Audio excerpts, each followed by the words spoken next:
गलातियों के नाम संत पौलुस का पत्र अध्याय 2 पद संख्या 1 से 2 और 7 से 14 तक। इसके 14 वर्ष बाद मैं बरनाबस के साथ फिर यरूशलेम गया। मैं तीतुस को भी अपने साथ ले गया। ईश्वर ने मुझ पर प्रकट किया था कि मुझे जाना चाहिए।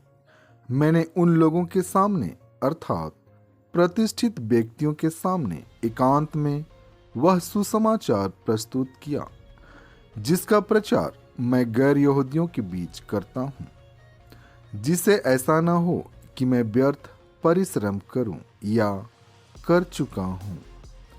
उल्टे उन्होंने मान लिया कि मुझे उसी तरह गैर यहूदियों में सुसमाचार का प्रचार कार्य सौंपा गया था जिस तरह पेतरुस को यहूदियों में, क्योंकि जिस ईश्वर ने पेतरुस को यहूदियों का धर्म प्रचारक बनने की शक्ति प्रदान की थी, उसी ने मुझे गैर यहूदियों का धर्म प्रचारक बनने की शक्ति प्रदान की थी।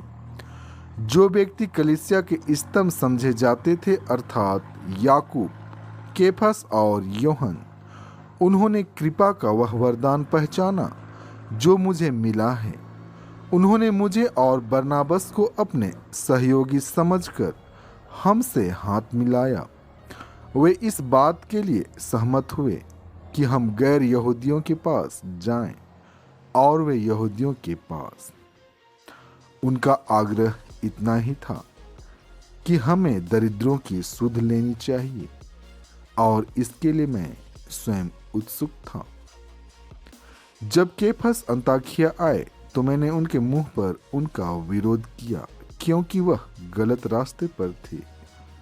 वह पहले गैर यहूदियों के साथ खाते थे, किंतु जब याकूब के यहाँ से कुछ व्यक्ति आए तो यहूदियों के भय से गैर यहूदियों से किनारा करने और उनसे अलग रहने लगे।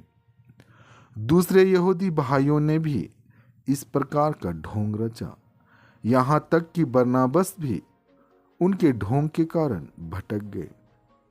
जब मैंने देखा कि उनका आचरण सुसमाचार के सत्य के अनुकूल नहीं है, तो मैंने सबों के सामने केफस से यह कहा, यदि आप जो जन्म से यहूदी हैं, यहूदी रिवाज के अनुसार नहीं बल्कि गैर यहूदी रिवाज के अनुसार जीते हैं, तो आप गैर यहूदियों को यहूदी रिवाज अपनाने के लिए कैसे बाध्य कर सकते हैं।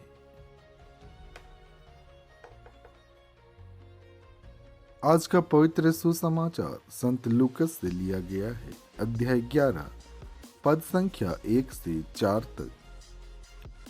एक दिन ईसा किसी स्थान पर प्रार्थना कर रहे थे।